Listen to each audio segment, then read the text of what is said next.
And good morning, everyone. I'm Charles Gibson. It is Thursday, August the 27th, and I am in Chautauqua, New York. Beautiful Lake Chautauqua, they say, but a rather rainy Lake Chautauqua today. We're 90 miles south of Buffalo, tucked away in the very western corner of New York. Chautauqua, as many people know, for more than 100 years has been a center for the arts and an intellectual retreat. We are here because this week it is the scene of a conference on U.S.-Soviet relations. 240 Soviets are here, some top officials, and some Soviet citizens from all walks of life. And we are going to be talking to some of the Soviets who are here. We'll also be talking this morning to Senator Bill Bradley, who is one of the top officials on the U.S. delegation. And we're going to take you on a tour of this picture postcard 19th century town. That's from our end. As Beth Nissen reports, this week in western New York State, participants in the Chautauqua Conference have been watching closely U.S.-Soviet relations. All week, a gathering of American and Soviet citizens has been discussing what divides their countries and what might bridge that divide. When you develop friends, dear friends, across that Iron Curtain, the whole world takes on a whole new perspective. But there was little new about the rhetoric from both sides that has marked the official sessions of the conference. Our teams are just trying to show that they're who is smarter, who can speak better, who is a better orator. The words that seemed to mean the most weren't spoken from podiums, but over dinner tables. To our friends from Russia. The 240 Soviet delegates are staying with American families, a rare instance of such private contact between the two cultures. Med and Lynn Ballard are hosting Boris Yushkov and Vasily Shulga, two Moscow city officials. After sharing several meals and diplomatic debates, they no longer feel like strangers. They have the same needs, the same wants. They love their children. They want a future for their children and for themselves. They want good jobs, a good income. And that's the things that we want in our country as well. The Soviets are more limited in their English, but not in the warmth of their feeling. Very nice people, very good hospitality, very good attitude to us. Sums up in one word is glasnost? Glasnost. Glasnost. Beth Nissen, ABC News, Chautauqua, New York. Coming up on Good Morning America, Charles Gibson will talk with Vitaly Churkin, a staff member in the Soviet Central Committee, who is participating in the Chautauqua Conference. Let's now go out to somewhat soggy Lake Chautauqua this morning. For the weather situation, it's all your fault, Spencer. You're responsible.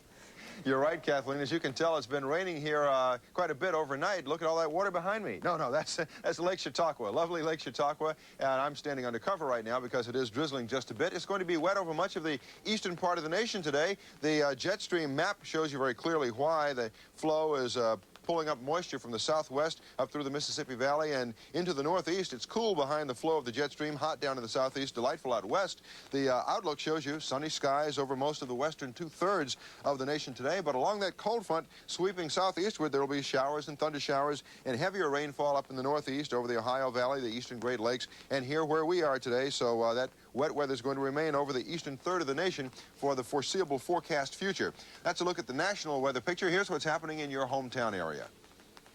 It's going to be a partly sunny day in San Jose and Spokane, and in Juneau, mostly cloudy in Eau Claire, partly sunny in Grand Forks, rain in Cleveland, partly cloudy in Omaha, partly sunny in Kansas City, partly sunny in Greenwood, and partly cloudy in Clovis, New Mexico. Joining me now is Dr. Dan Bratton, who is the president of Chautauqua Institution. And Dr. Bratton, good morning. Thanks for coming out to join us. Thank you. You've had all kinds of people from all over the world here over the years and all kinds of special events. Right now, you've got 200 Soviet citizens, most of whom don't speak English, residing with American families here, most of whom don't speak Russian. How is it going so far? It's going beautifully, Spencer, just beautifully. It's a typical Chautauqua program. It's just rich with music and debate and discussion. But you put your finger at the heart of it. It's the people-to-people dynamics that are going on here right now that are just extraordinary. And with what's happening here this week and the excitement of it, the language barriers just don't get in the way. It's being a great week. They're probably discovering they have a lot in common. They sure do, and that's what we wanted to accomplish. Thank you. Thank you for joining us this morning. And now back to you, Charlie. Kathleen. No, it's me, Charlie. Charlie, Thank you, Spencer. It's 10 minutes after the hour. This place, Chautauqua, provides an old-world setting, a place to leave modern life behind. But at the same time, it's a place for the exchange of new ideas, and Hattie Kaufman shows us around.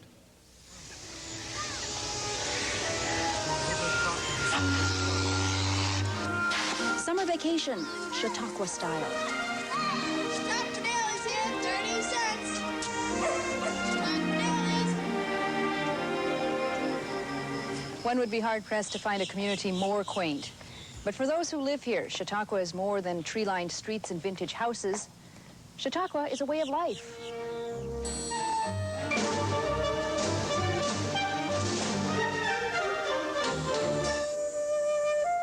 More of a summer school than a summer break. More of a community than a campus. More than is easily explained. It's a summer festival for the arts and education, religion and recreation. But Chautauqua is also a program. It's a pulsating program of lectures and concerts and operas and theater. You still need that push. You see, you need that push to get there.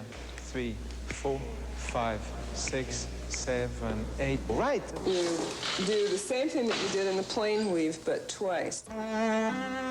It's a combination of people from the community and also full-time students. I think it's a situation where all learn from each other. The Chautauqua Literary and Scientific Circle was already 9 years old when Sherlock Holmes first appeared. You can learn about literature, learn about business. The ingredients of success. Or learn to sing. Any experience like this is going to be a learning experience. And the people, as I said, the people that you will meet, you'll run into them again and they'll remember. You'll find many more hoping to be discovered. He'll plead our cause better than anyone. It's really my first step out into the theater world. This is very unusual. There's nothing like this place anywhere in the country. And I think if you've been here even just for a little while, you'll notice that. It's quite a treat to be able to study art and do theater in this type of environment.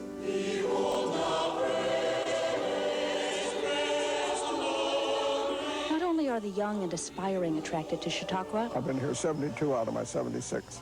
When we have the opening service here, the opening Sunday, and we sing Holy, Holy, Holy, which we have opened with for 100 years, I think, I actually cry. I literally cry because I can see my mother and dad in the audience, and I know just where they would sit. And it gets a lump in my throat and tears in my eyes. You know what I remember when I was a little girl and my parents brought me, as soon as we came, they just let me go. And I felt so free. People grow here.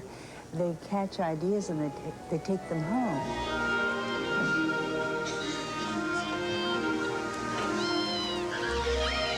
You take an experience, you take memories, you take away friendships.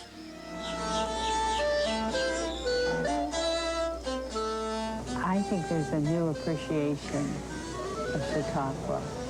Chautauqua is sparkling, and it really is, I think, a national treasure.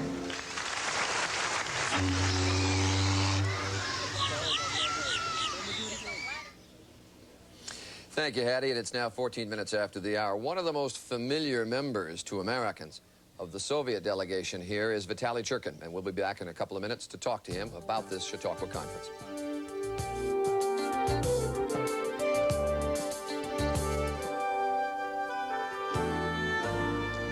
And coming up in our next half hour, Sean Young of No Way Out. And it's now 16 minutes after the hour. There are 240 Soviet delegates here at Chautauqua, many of them private citizens, some of them government officials. Probably none more familiar to an American audience than Vitaly Churkin. You may remember that he was the man who testified before Congress on the Chernobyl nuclear accident last year when he was a Soviet embassy official. And now he is here in Chautauqua in his new role as staff member of the Central Committee of the Communist Party of the Soviet Union. Nice to have you with us this morning. Good morning. The president spoke to the Chautauqua conference here yesterday. What do you make of his rhetoric? You know, he started his administration talking about the Soviet Union as the evil empire. Yesterday he was saying that there could be a far-reaching, enduring change in relations between the Soviet Union and the United States. Do you find a more moderate president yesterday?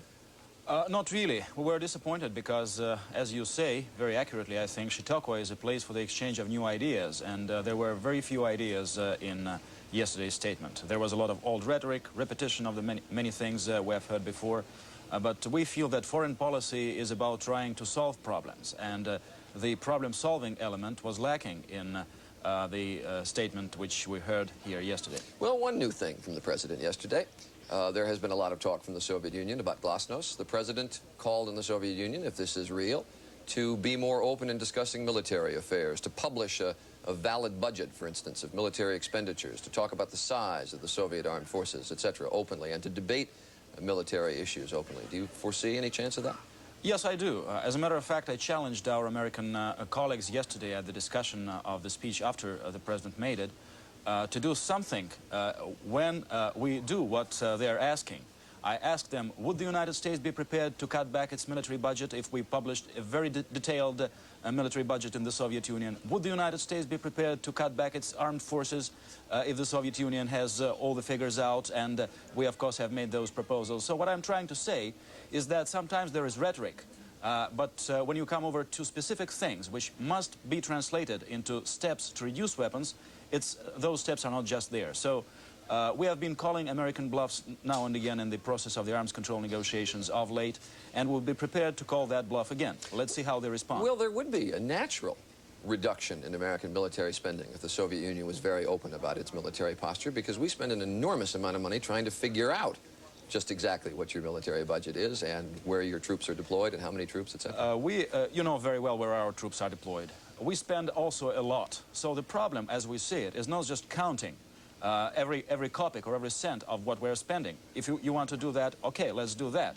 But at the same time, the main purpose must be to reduce the burden of military overspending and to reduce the burden of the armed forces both nations have to carry these days. You talked a moment ago about an arms agreement. There have been a couple of significant changes in the last couple of days, or at least statements. The United States reducing its requirements for on-site inspection. The West Germans saying that they might get rid of their Pershing missiles if an agreement were to be signed. Does that represent significant change to the Soviets? Do you think there's now closer prospects, better prospects for an agreement? Well, I think there is some movement. The call statement of yesterday, which you have alluded to in your question, is certainly a manifestation, as we can see, of the fact, of the recognition of the fact that the problem of the American nuclear warheads for the Pershing 1As in West Germany must be addressed, and we have been insisting on that. But of course it remains to be seen what the details of what the West Germans and Americans have in mind are. The details can be very important in arms control negotiations. As to the verification issue, let me say that our requirements for verification in that agreement are very stiff. We, for example, want to have access to American military bases in third countries which can be associated with those missiles. We have opened our entire territory for verification and that of our allies. That requirement of ours has not yet been met by the American side. So there are certain verification issues which have to be still figured out and in which we are interested. There is renewed talk today, a British report, that Mr. Gorbachev will be coming to the United States for the UN meeting in September, and that the UN officials have been told to prepare for it. Do you have anything more on that? It was denied yesterday. Are you willing to change the denials today? Well, General Secretary Gorbachev is an outstanding and very popular world leader, so I understand the eagerness of people to have him over visiting. At the same time, all such announcements come from Moscow, and there has been no such announcement from Moscow. Well, the critical thing that the United States is focusing on at the moment is the meeting between Secretary of State Shultz and Foreign Minister Shevardnadze in September, mid-September. Do you think out of that will come the agreement on on arms control? Yeah, and I think from that, perhaps an announcement of the summit? Certainly, we attach great importance to the upcoming meeting between the Secretary and our Foreign Minister, and whatever final questions remain at the negotiations at Geneva must be tackled and resolved there. Then we'll see where our relations go from the point of that meeting. It is going to play a very important role in for the development of our relations for the next year or year and a half. An extraordinary thing what's going on here at Chautauqua. There's a very large Soviet delegation, many of them living in American homes here in Chautauqua. What's your basic overall feeling about this kind of conference and this kind of I have a great feeling about it. I think it has been a very good experience. We've had an open airing and exchange of ideas and differences, the spirit of cooperation and trying to find solutions to problems, maybe new approaches. Certainly it has contributed to better understanding of each other, and we are looking forward to continuing this process next year in the Soviet Union. And hopefully in 2 years we'll come back to Chautauqua. It's a wonderful place. We'd love to be back. And perhaps in 2 years when you come back, better weather when you return. Vitaly Churkin, thank you for being with us this morning. Thank you. Nice to have you here. It is now coming up on 23 minutes after the hour, and we'll be back.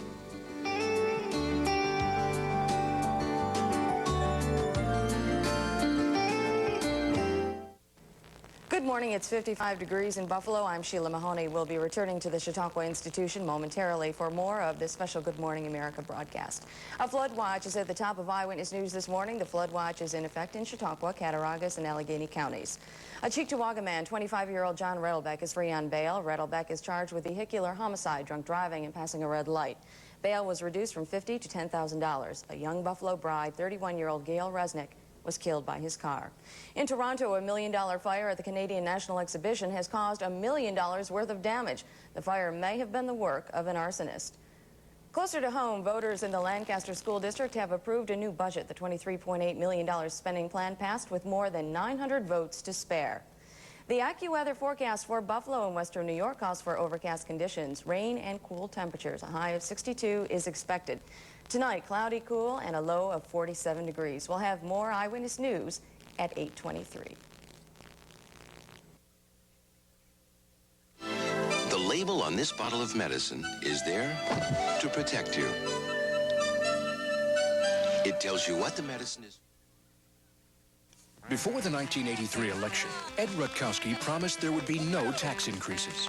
After the election, Rutkowski increased our property taxes and raised the sales tax to 8%. Ed Rutkowski deceived us. It's time for a change in the county executive's office. I'm Jim Kane. In my 10 years as a Buffalo legislator, I've held the line on property taxes. As county executive, I'll reduce the sales tax without raising property taxes. You can bet on it. Democrats on primary day vote for Jim Kane. Ron Corbo heard that some of you think his Subaru dealership is hard to find, so he's going out of his way to get you there and to make you a better deal. Ron's celebrating his 3rd Subaru anniversary with a special allocation of 4x4 wagons and sedans at up to $3,000 off. 4x4 wagons after rebate as low as $99.75 or lease for $181.81 per month. We'll sell them all this Thursday through Sunday. Special Sunday hours 12 to 4 p.m. Ron Corbo Subaru. The deal is worth the drive. 3605 North Buffalo Road, Orchard Park.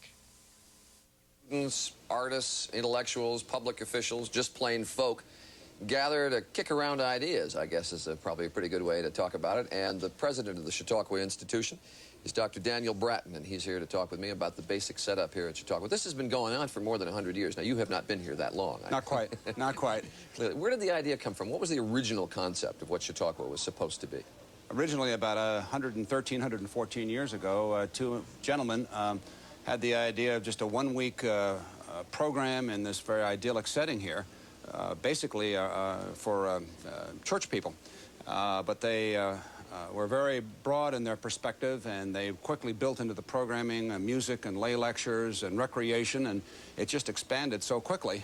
The idea that this beautiful hotel within 7 years had to be built to handle the numbers of people that wanted to come. And there's been an extraordinary series of people who have worked at Chautauqua, really, haven't they? Yes, all of the great American leaders have come to Chautauqua. 9 American presidents have been here. We always like to point out that Roosevelt gave his I Hate War speech at Chautauqua back in 1936. And what's happening this week, as a matter of fact, is just a continuation of that tradition. It's interesting, though, 114 years ago when this all started, there was not the kind of modern communications that we have today. So a gathering of folks to exchange ideas, rather novel then. Has it become passé? Has it lost its role, given the fact that there is now, through television, I guess, sort of a national interchange of ideas electronically and through the printed press, etc.? No, indeed, it's quite the contrary. First of all, Chautauqua is a place as well as a concept and a program, and people come here and they have a sense of coming home to something that's very permanent, to roots in their life, and that's very important to them. But as far as the programming is concerned, it's something that they participate in. You couldn't possibly, through television or radio, experience what Chautauquans are experiencing this week. You come here and you're involved.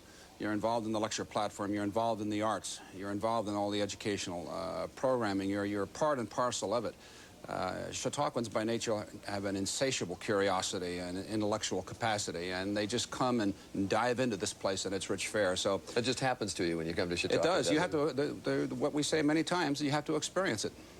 You come here blinded and your eyes are open when you get here. The Soviet conference, U.S. Soviet conference that's going on. Where'd the idea come from? A couple of years ago, in our international programming that one of our weeks every year is called International Affairs Week, and the gentleman who helps us with that, John Wallach of the Hearst newspapers, had the idea of a U.S.-Soviet relations program, and it was a rather small-scale program. We had about 10 Soviets that came here from Moscow and the embassy in Washington, and it was so successful, and it had such a unique contribution to make to the U.S.-Soviet exchange activities, because in this one place you had political debate, academic consideration, artistic exchange activities, people-to-people diplomacy going on. Only Chautauqua was providing that, so that when the exchange initiatives were then assigned, following that, we were one of the first institutions invited to participate. Last year we went to the Soviet Union, again with great assistance of Mr. Wallach, and then this year we have these 230 Soviets that are coming back here to Chautauqua. Do people's ideas, very quickly, do people's ideas about the other countries change much in a conference like this? Absolutely, absolutely. When we went to the Soviet Union last year and these people come here, absolutely, because you lose all kinds of stereotypes. Dr. Daniel Bratton, thanks for being with us. You're very And thanks for having us here, even with the weather. Right, you're welcome. It is 29 after. Tomorrow, Bridget Nielsen will be here, and we hope you will too. Stay tuned. Eve, any snacks around here? You know, pretzels, cookies, candy or something? Oh, here, Adam. Try some of these. What do you call them? Grapes, a natural snack. They're low in sodium and calories. Juicy and bite-sized? You got any more? Sure, but this is tempting. Try it. Eve, I think I'll stick with grapes.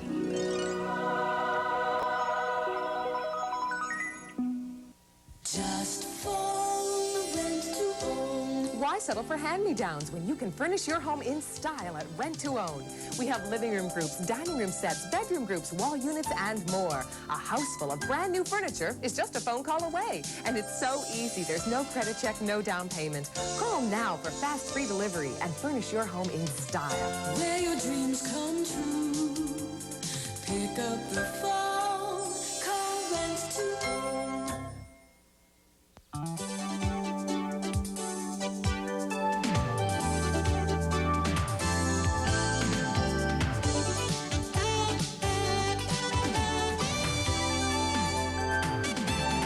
Tom Smith with the staff of the Athenaeum Hotel at Chautauqua, New York. Good morning, And good morning, everyone. I'm Charles Gibson, and I am standing in front of the Athenaeum Hotel here in Chautauqua, New York. It is Thursday, August 27th. Nice to have you with us this morning.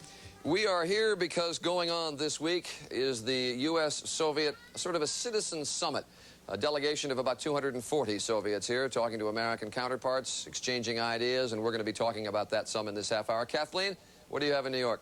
Well, she couldn't make it all the way up there to Chautauqua, Charlie, but joining me in New York this morning is one of the most exciting new female stars on the screen this summer, Sean Young. She plays Kevin Costner's love interest in the new hit movie No Way Out, and Charlie, I'm sorry I knew you were interested in meeting her this morning, but maybe another time. Just had to be away for the day, I guess. In this half hour, we'll also be talking with Senator Bill Bradley, who is one of the top U.S. officials at the delegation here at Chautauqua, and we'll be talking with his Soviet counterpart. Both of them will be addressing the conference today. We'll talk to them about what they have to say. And Joel Siegel will have a review of some of the famous Americans who have worked and spoken here at Chautauqua. Right.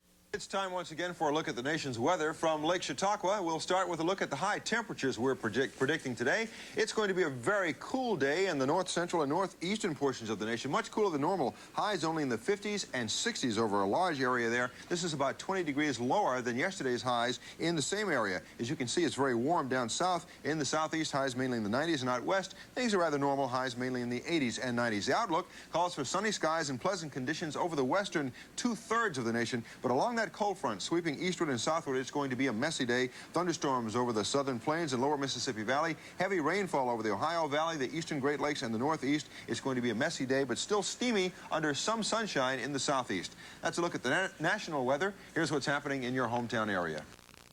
It's 55 degrees in downtown Buffalo. The AccuWeather forecast calls for rainy, cool temperatures, a high of 62 expected. Tonight, cloudy, cool, a low of 47. Join us for the full AccuWeather forecast at noon.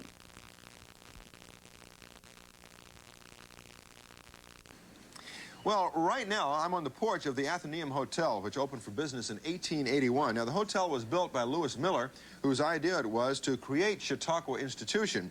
Now, the hotel's one and only fire, get this, occurred on opening night in a kitchen and a steam-operated dishwasher.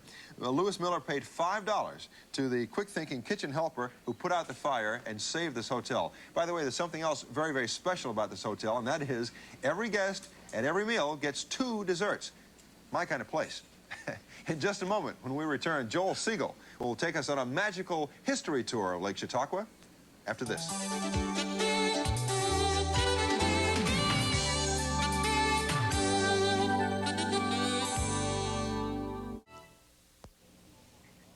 It's 20 minutes before the hour. Chautauqua has an interesting and amusing history. Amusing and interesting when your guide is Joel Siegel.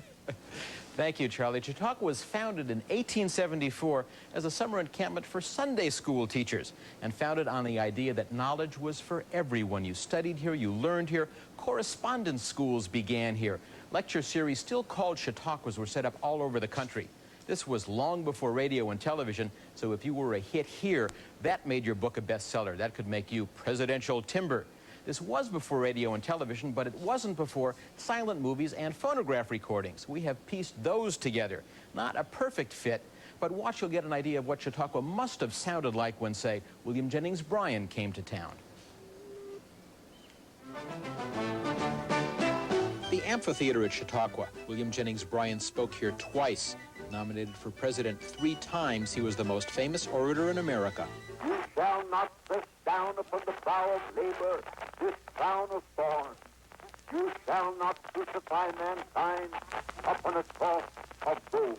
Teddy Roosevelt called Chautauqua America at its best. A powerful campaigner, he spoke here 5 times, more than any other president or presidential candidate.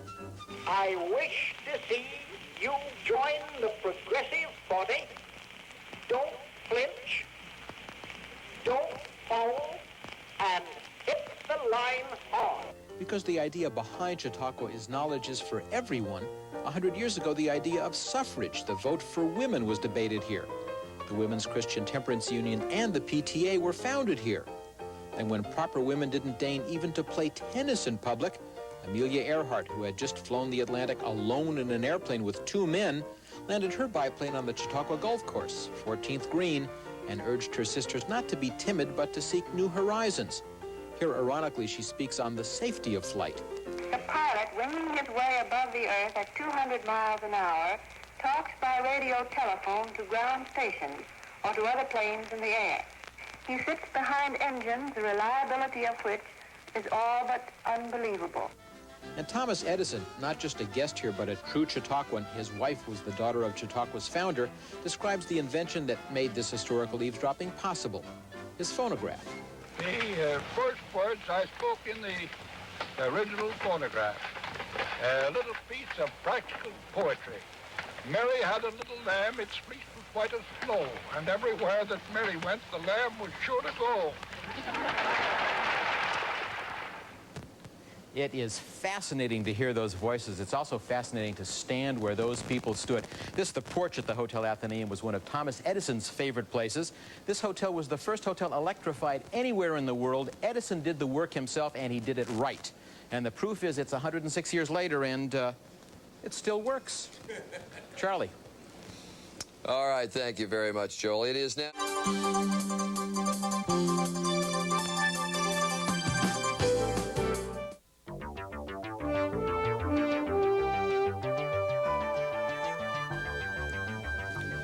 It is now 52 minutes after the hour. The major public forum for the exchange of ideas between Soviet and American delegates here to the Chautauqua Conference is a series of morning lectures from delegates from the 2 delegations. And this morning's speakers will be Senator Bill Bradley from New Jersey and Evgeny Primakov, who is a member of the Supreme Soviet, which is really the equivalent, I guess, of it's the Soviet Parliament.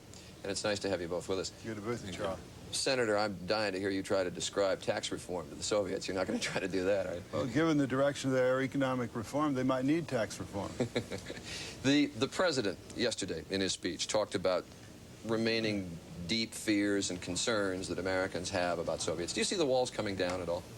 No, I mean, I think the speech was classic Ronald Reagan. I think that there was some information in there that was very important, and that information was that Chancellor Kohl has removed his objections to an agreement on intermediate-range missiles in Europe. And from my perspective, that means good news for everybody. And now I hope we'll move on to reduction of conventional forces. You think that's the removal of the last remaining big obstacle? I certainly hope so. Mr. Primakov, did you feel that way? Did you feel that the President's speech yesterday moved us a little closer to an arms agreement? Kind of disappointment, because he appealed to our conference, as he stressed himself, you know, and I could expect some more constructive tone, even tone of this speech. It reminds me of the speeches of the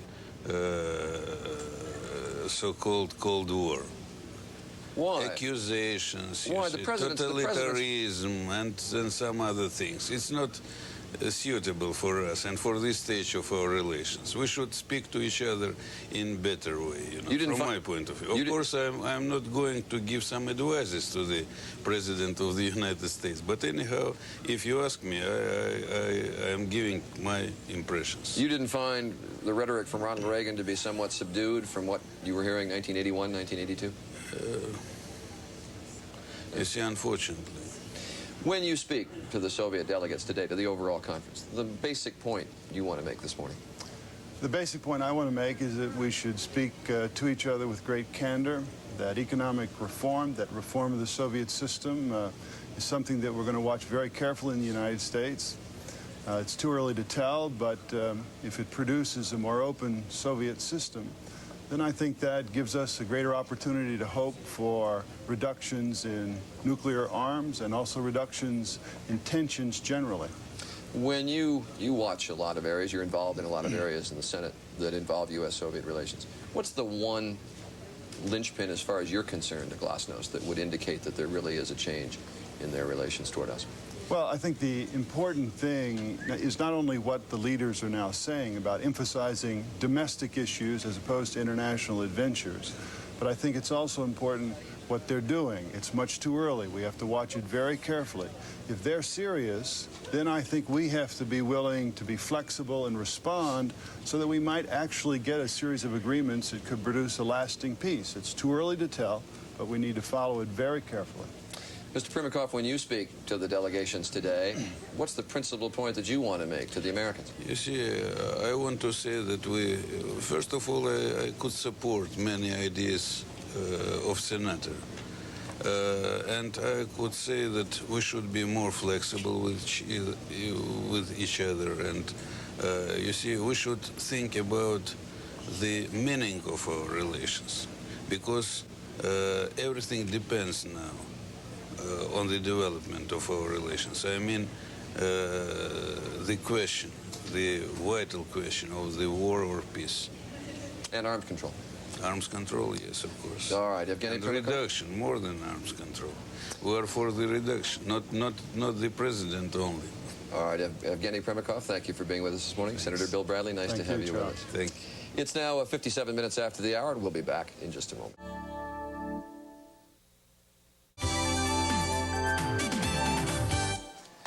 Good morning, everyone. I'm Charles Gibson, and Spencer and I are this morning here in Chautauqua, New York. Normally a beautiful spot to be. Actually, it still is today, but a little bit rainy. We are here 100 miles south of Niagara Falls, and ordinarily the Chautauqua Institution is a vacation spot, but right now something extraordinary is going on. 240 Soviets have come here to visit for a week, most of them staying in American homes, living with American families. And if you think about it, a U.S.-Soviet cultural exchange like that has never been done, at least on this scope.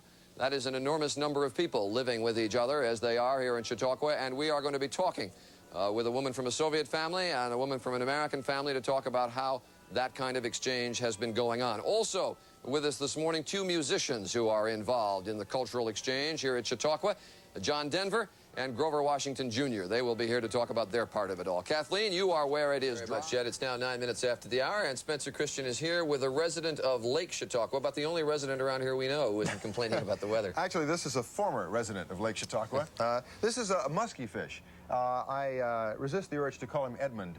But the musky fish, we're told by natives here, is a ferocious fighting fish that takes about 100 hours to land. I got this one off the wall, but then much of what I do is off the wall. Right. Yes, thank you. Let's take a look at today's weather. The satellite photo showing you clearly the clouds and mist covering much of the north central and northeastern parts of the nation today. It's raining heavily over the Ohio Valley, the eastern Great Lakes, and much of the northeast, including Lake Chautauqua, where we are right now. That cold front sliding eastward and southward is triggering some showers and thunder showers also down in the central Mississippi Valley and the southern plains. That's a quick look at the national weather picture. Here's what's happening in your hometown area. It's 55 degrees in downtown Buffalo. The AccuWeather forecast calls for rainy, cool temperatures, a high of 62 expected. Tonight, cloudy, cool, a low of 47. Join us for the full AccuWeather forecast at noon.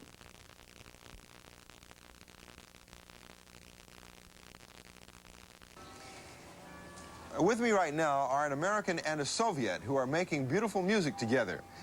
Jazz music, that is. Grover Washington Jr., jazz saxophone great, went to Russia last summer as part of President Reagan's U.S.-Soviet exchange initiative. And while there, he met and jammed with Igor Butman, a top Russian jazz player. Now, a sax player, I should say. Now that friendship is continuing on American soil. 2 months ago, Igor immigrated to the United States with the help of his wife, who is American. And tonight, the American jazz star and his Russian protege will be on stage together in a special concert here. And gentlemen, good morning and welcome. Good morning. How are you? Thank you. Grover, tell us a little bit about the relationship between the two of you and how it's grown over the past year, both the musical and the personal relationship. Well, it was love at first sight, I guess. You know, you could say that we met in Leningrad.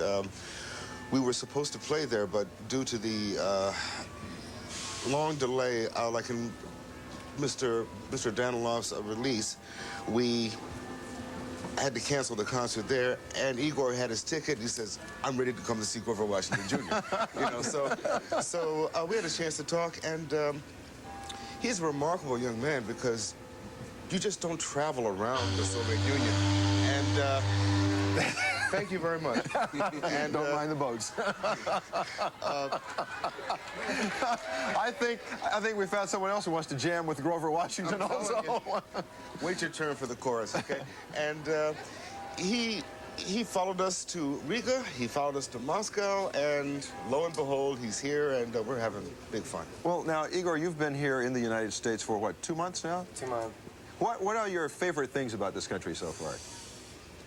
My favorite thing that I came and I have really good friends for the short time. Maybe from the first day I have good friends and nice people, and this was my first and biggest impression, that they're very nice people and they're good friends. Are jazz musicians different in the Soviet Union from jazz musicians here, or do you find them to be about the same? Some of Russian musicians, they are good, but the American is American art, and there's jazz born here, and the quality and the professionalism, they're better here, much better than in Soviet Union. You're having fun? Yes. Well, Grover, I'm sure you've taken many American musicians under your wing and tutored them and brought them along, served as a mentor to them. How is it different now working with a young Russian jazz musician and bringing him along? First of all, Igor is very good to start with. And about the only difference is he hasn't had, he hasn't been exposed to, say, like, all 40 or 50 of, say, like, Mr. John Coltrane's recordings. They probably played maybe about, what, 3 or 4 for him. So like, it's just a point of just furthering his education and his exposure to the music. I understand that a part of that education about American music is that Grover is teaching you about the business side of music. Are you surprised about the money aspects of American music? Yeah, and as for that, my first gig, my first work, my first concert was much more. I have much more money than I have in Russia, and you know, it's really different between music business in here and in Soviet Union. You learned the word gig already. I like that. Yes. Not a part of the Russian music vocabulary. Yeah. Well, gentlemen, thank you for joining us this morning, and I just want to wish Grover good luck on your new album, your 19th album, Strawberry Moon. Yeah. I'm going to take this home and play it. On CBS, and I also have one for my man over here. He said he has a record player, too. All right. I'll see you at your next gig.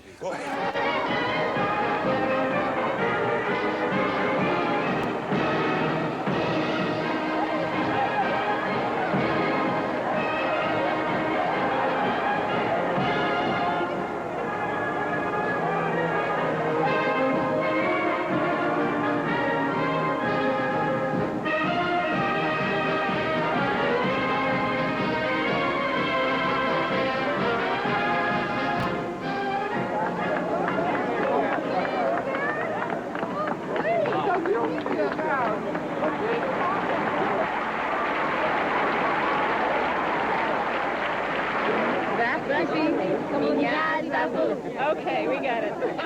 Here we go. Late August. It already feels like autumn here in the tiny hamlet of Chautauqua. It is a season of citizen summitry. 250 Soviets pour into the community's main square. In this rural corner of western New York, the world's superpowers meet. 88. 88. 88. 88. American hosts managed to find their Soviet guests through hundreds of people. Although it was the first time many Americans had ever met a Soviet citizen, the greetings were warm with friendship. It was also one of the rare occasions where Soviets were allowed to stay in American homes. I'm Boris Notkin. Am I with you? Yes, you're with us. Excellent. And there is also Pukanov, who is yes, here. Yes, these are our friends, Ray and Elaine Argazuski. Glad to meet you. Glad to meet you. Now I would ask, please, if all members of the delegation from the Soviet Union who are visiting us for this week, if they would please rise and be recognized. All members of the delegation, official and citizens, everyone, please.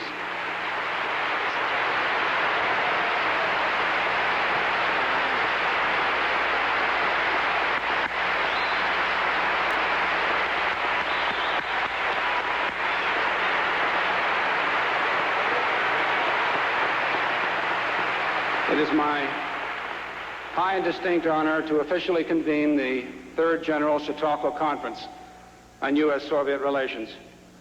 A historic event, truly, for the Chautauqua Institution and hopefully an historic event for our world. And so, the largest Soviet delegation outside diplomatic channels ever to visit the United States was officially welcomed to Chautauqua. For the next 7 days, U.S.-Soviet relations were pushed, probed, and generally thrashed about. The people were eager to know one another, the rhetoric skeptical, yet hopeful. There is no gap that could not be breached for the cause of peace on earth. Так давайте же пожелаем друг другу много сил и терпения, доброй воли и мужества для достижения этой благородной цели. Благодарю за внимание. The exchange of ideas will really be unprecedented in the opportunity that they will provide for us to examine the breadth and the depth of the differences, the similarities, the hopes, the dreams of our two societies. But it was New York Governor Mario Cuomo who set the tone for the conference, calling for a new realism in superpower relations. This is the time to learn to accommodate our mutual wariness without depriving ourselves of our mutual opportunities.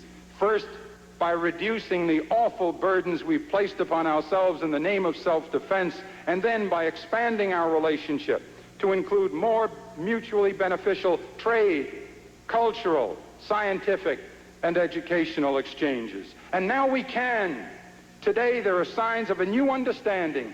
Official speeches aside, the most memorable moment on that first day was the performance of some local school children. The lyrics, a simple message for peace, written by the students and sung in both languages.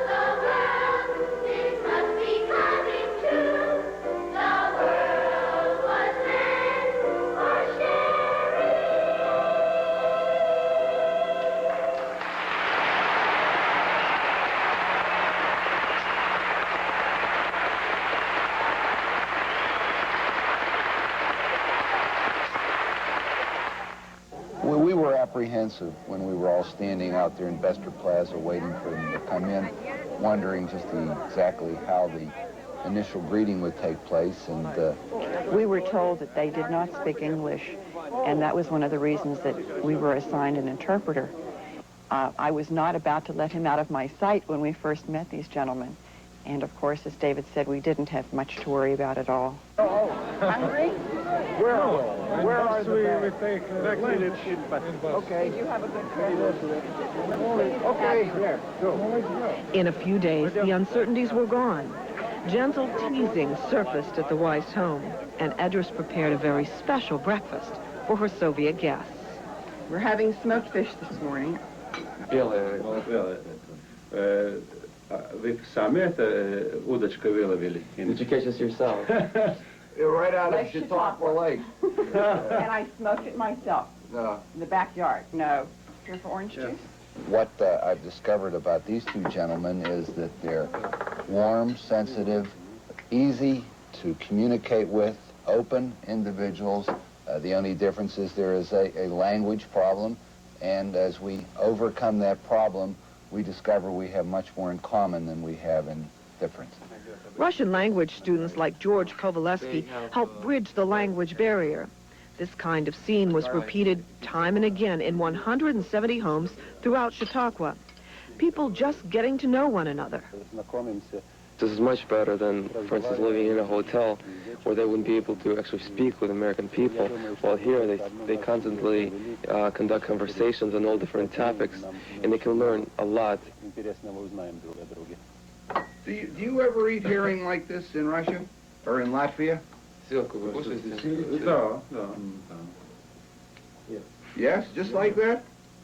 Because that's what... Fruit together, you mean? Oh, well, maybe not with fruit. But that's what my grandmother fed us when I was very young, and we've continued eating. Of course, she came from Russia. She came from Lithuania, as I told you yesterday. So I hoped you would like it. Raymond and Gunnar are popular jazz musicians from Soviet Latvia with several hit records. Later in the conference, they will perform. But this morning, they're typical tourists enjoying their meal. You notice the people are very friendly and warm. They're very simple in relations between each other, and that's what he expected to find, and he's happy to see that. Eggs coming up scrambled. We have been very open with each other, and I think that's going to be the whole basis of the Chautauqua Forum, that everyone will be open with each other and will ask questions that we might think otherwise we would be afraid to ask. However, I believe that experiences such as this will put pressure on political leaders, both in Russia and in the United States, to be less likely to run towards arms and defense as a means by which they handle their competitive problems.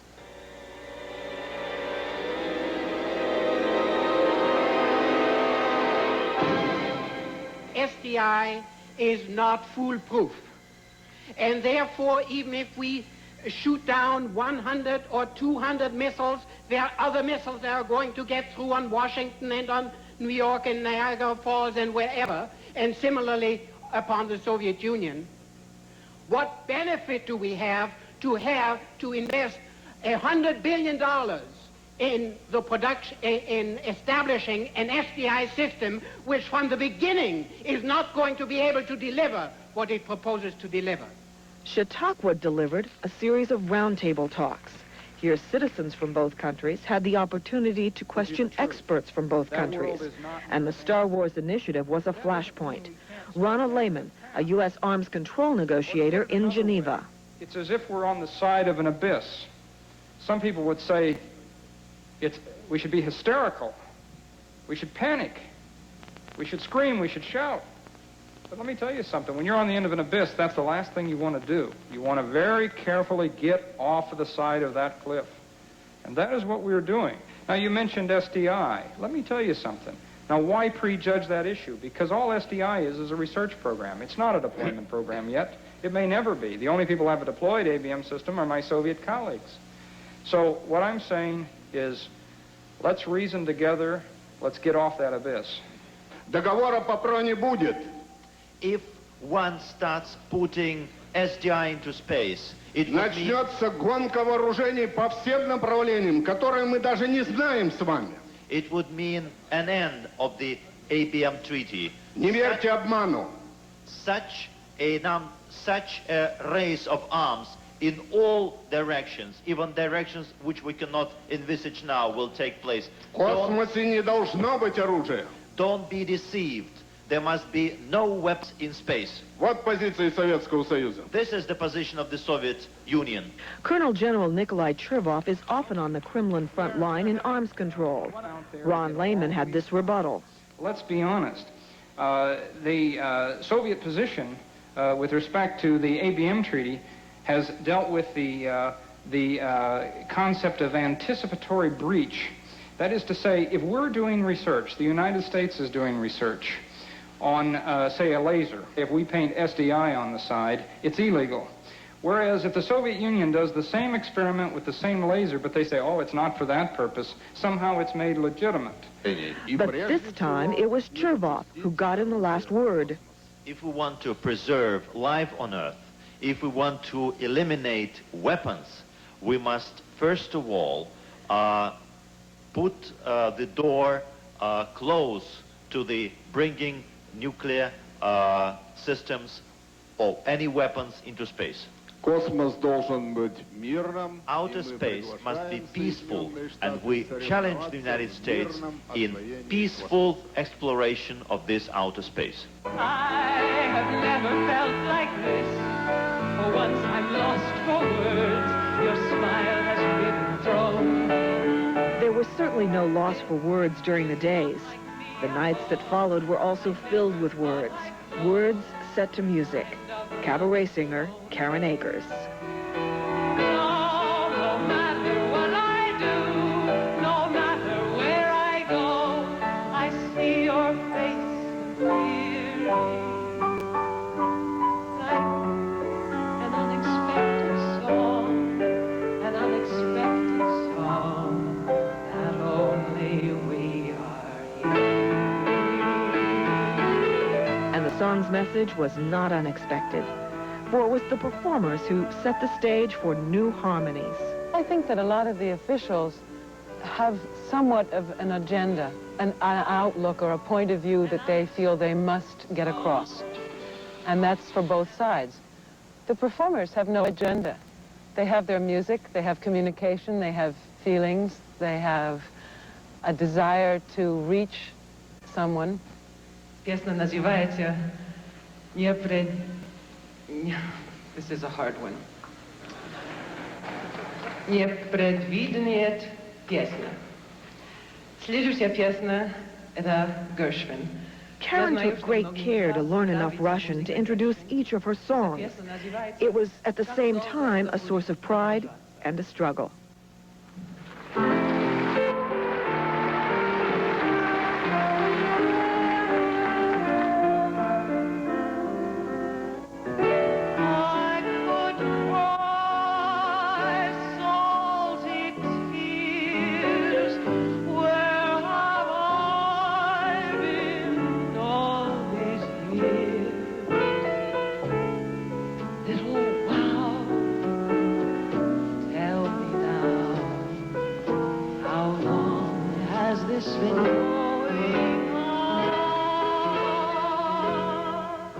I wanted them to know that we were there because we had great respect and affection and wanted to learn more about them.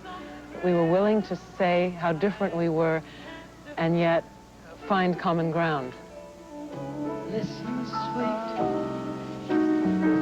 I repeat, how long has this been going on? It's nice. It really feels natural. Okay, so we'll do that, and I shouldn't... Earlier in the day, Karen rehearses with Broadway entertainer Ron Richardson. It sounds better. And the road has been too long, and you think, oh wait, that love is only for the lucky and the strong. Just remember, in the winter, far beneath the winter snow,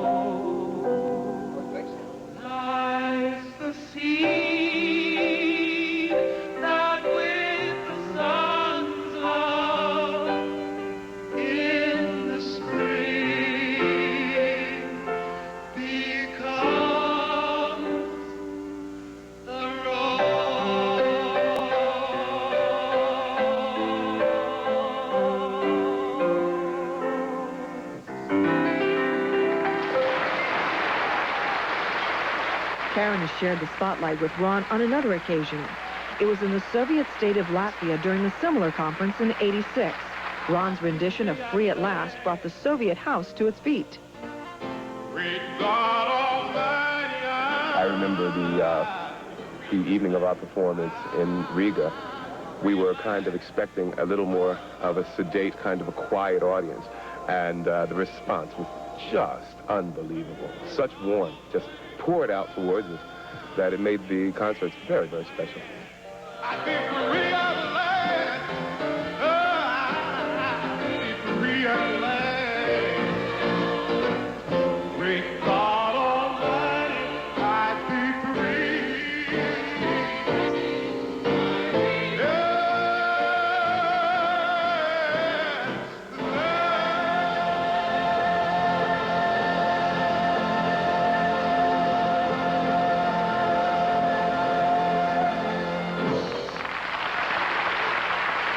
So when people would come and watch us perform and share in the love that we were trying to generate, it seemed to diffuse the, possible problem spots in making the conference a successful exchange.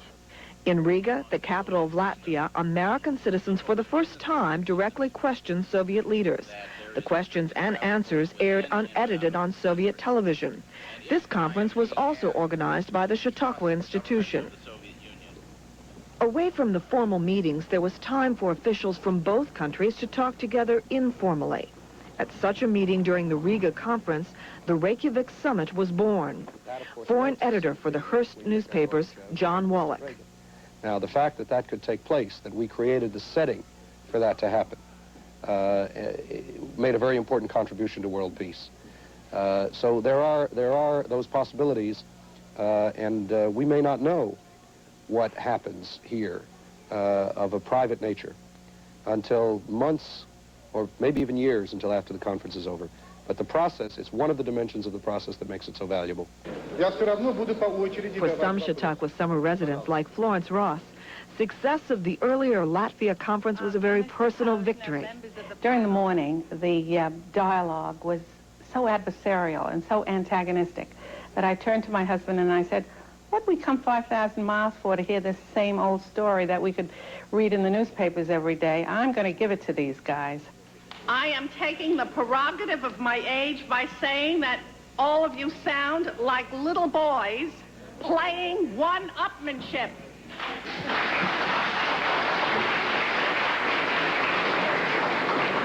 Maybe the leaders of both countries should dismiss all of you. And what really did result from that was that the people on the platform sat back and looked at each other and then were in a little bit of shock and then burst out laughing, and they realized that what I had said made sense, and it was the turning point in the conference.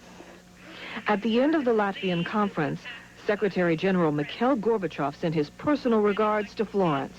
And when I arrived home, I wrote Mr. Gorbachev a letter in which I expressed the gratitude of my husband, Michael, and myself, and also gave him a little political advice. You know, he needs my advice. Along with the advice came a request, permission for the Boris Klotz family to immigrate to Israel. 9 months and 6 letters later, the answer came from the Soviet embassy in Washington. They said, Secretary General Gorbachev has asked us to call you to have you inform your friends in Moscow that they will be given permission to leave. Of course, I screamed into the telephone in a very undignified manner to this diplomat, and I said, "Thank you very much, I will do just that." With new energy, Florence persists, hoping to help other families who wish to leave the Soviet Union. Till the day I die, and if he is still the Secretary General, I'm going to write Dear Gorby letters to him. The Secretary General, I'm going to write Dear Gorby letters to him. Hey, Nick!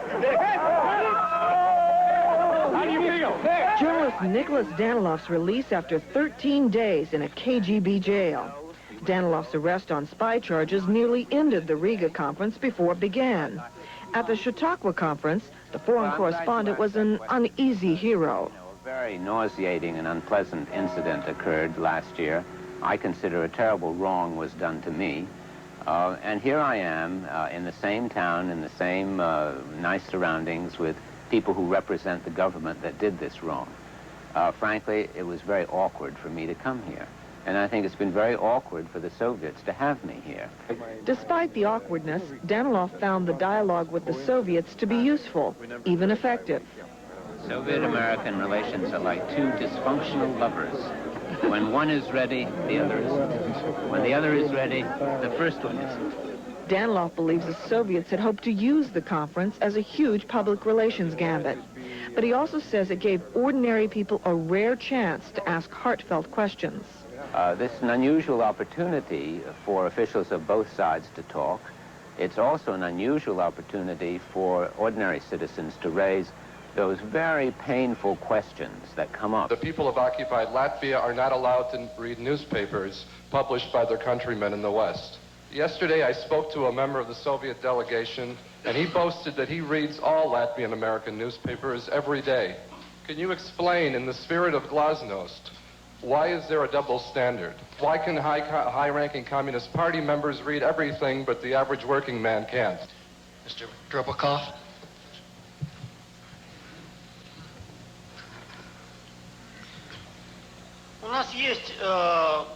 There are people in our country who consider that people should be able to subscribe to newspapers of immigrant groups abroad, and this includes Latvia. I do not exclude such a possibility that this could be.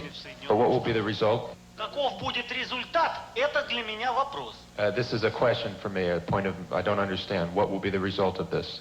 The result of this media roundtable was a chance for Americans and Soviets to question top journalists from both countries. The first question I'd like to address to Mr. Colley from Newsweek and Mr. Danilov. Do you think that I'm a KGB agent, so since I can speak English and I look like American? Вы думаете, что я агент КГБ? The KGB agents that I know speak English with a much better accent than yours. I apologize for not the names. The Soviet journalist in the middle who's staring at me with the big tan. Я хотел бы спросить вопрос, но я забыла имя. This is Alexander Bovin. Господина, который посередине. And the American journalist who's sitting next to Mr. Posner. I know that name. That's Mr. Cullen.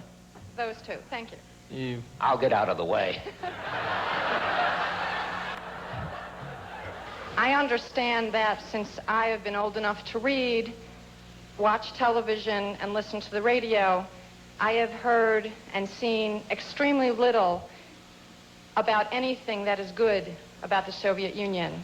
I would assume that a 33-year-old woman in the Soviet Union could say the same thing.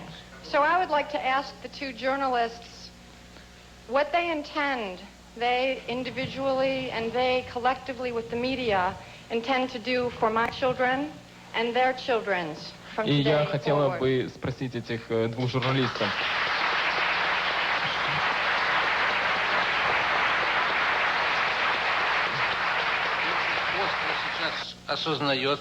We are very sharply coming to the realization Недостаточность привычных стереотипов. The insufficiency of the normal stereotypes. Мы прекрасно понимаем, We understand very well что мы односторонне показывали Америку. that we have shown America in a one-sided И мы fashion, сами стараемся сейчас это исправить. and we're ourselves trying to correct this. I think that the solution to providing a complete and balanced picture of the Soviet Union and the United States lies only partly in improving the performance of the media, and much more in improving and expanding cultural exchanges like this one. Translations limited the effectiveness of this exchange. Speakers were forced to chop up their thoughts, but the packed house expected a sharp debate. It was not disappointed. Что свободной прессы никогда не было. That there was never any free press. Ее нет There's no free press right now, и никогда не будет. and there will never be a free press. And I tend to side with my colleague Alexandra Bovin in agreeing that there is no such thing. There is more freedom or less freedom, but it is always limited. And since freedom must relate to responsibility, because freedom without responsibility is chaos, it must be limited. And it seems to me that what American journalists do with regard to not allowing freedom to become license or chaos is a matter of individual responsibility. I am doubtful that in the United States, journalists should gather together in some kind of campaign to restrict that freedom. But Posner persisted, insisting there is no freedom of the press, and told the crowd of a protest outside the offices of the Cleveland Plain Dealer. It turned out that they were protesting because one of the reporters had been fired. He'd been fired for covering or doing a story on the local nuclear power plant. It turns out he'd been very critical of that power plant and of the way it was being handled, the dangers it posed. It also turned out that a major part of the advertising that the Cleveland Plain Dealer gets is from the people who own that particular plant. And I believe one of the differences between Soviets and Americans is that whereas in both countries there is no such thing as freedom of the press, the Soviets know it, and the Americans don't.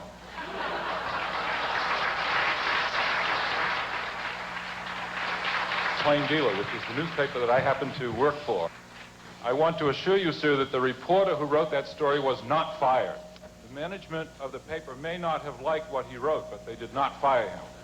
Заведующим этой газетой могло не понравиться, что он написал, но они его не уволили. In order to qualify as having asked a question, I might just simply ask you, does this change in any way your perception of freedom of the press in the United States?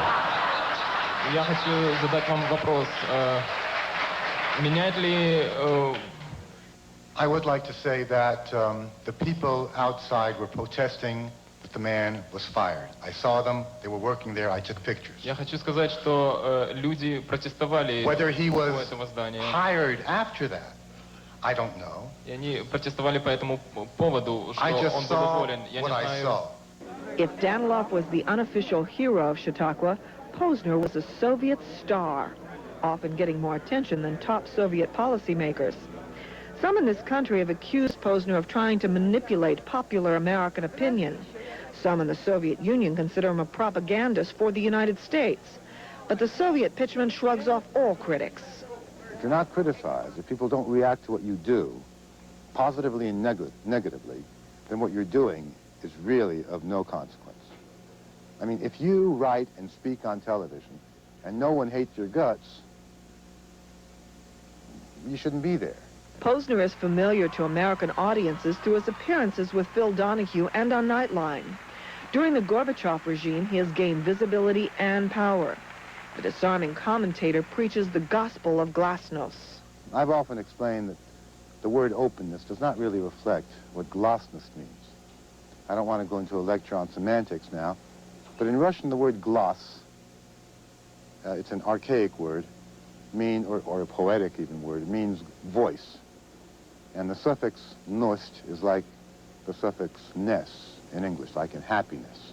So if you want a literal translation, it's voiceness. No such word in English. But it conveys the meaning better than openness. If glasnost is the word for the Gorbachev era, it was suggested that Chautauqua should be America's word for embracing glasnost. Always the careful linguist, Posner defined the historic meaning of Chautauqua. Reading a small book on Chautauqua, I learned with interest that the word Chautauqua is an Indian word that has several meanings, one of which is two moccasins tied together. It's difficult to walk when two moccasins are tied together. And yet, we must learn to, and we are tied together, and we see this process as a way of learning to walk in step. Hugging the shores of Lake Chautauqua on the western tip of New York State, The 113-year-old institution is consistently ahead of its time. Originally a training camp for Sunday school teachers, Chautauqua emerged in the late 1800s as a national forum for debate. 9 presidents lectured here. Thanks to Thomas Edison, Chautauqua's Grand Old Hotel was the first in the country to have electricity.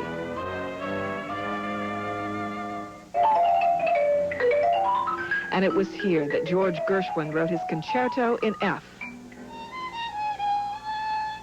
Music still streams from the practice huts.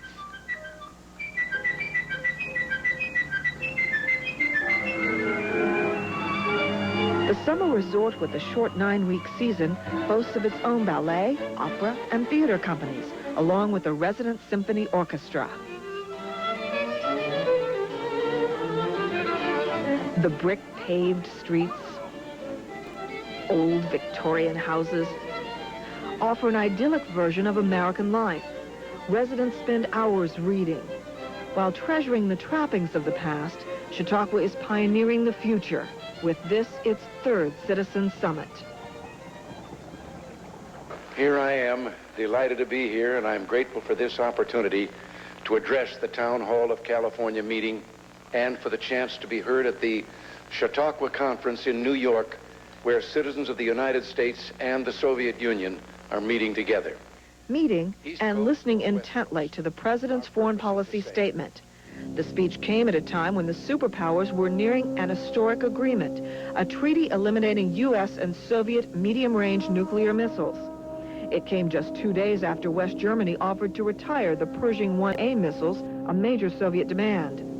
It came during what appeared to be a thaw in U.S.-Soviet relations, but the address was hardline Ronald Reagan. The Soviet Union and its clients have thus far shown all too little real willingness to move toward peace with real self-determination for the people. But the forces of freedom grow steadily in strength, and they put ever greater pressure on the forces of totalitarianism.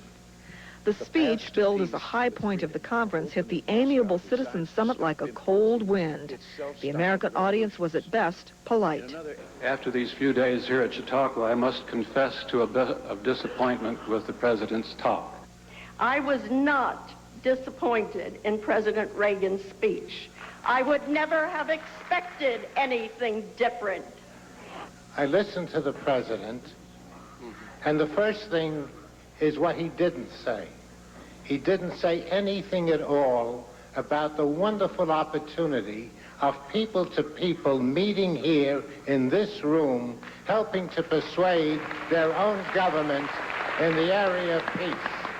If the reception by the American audience was cool, the reaction from the Soviets was positively freezing. The president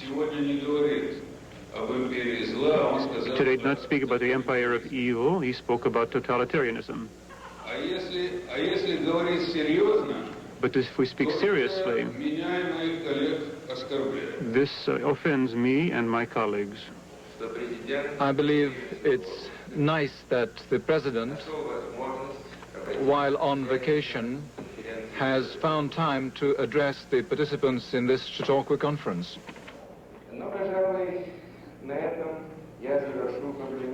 This is the complimentary part of my statement.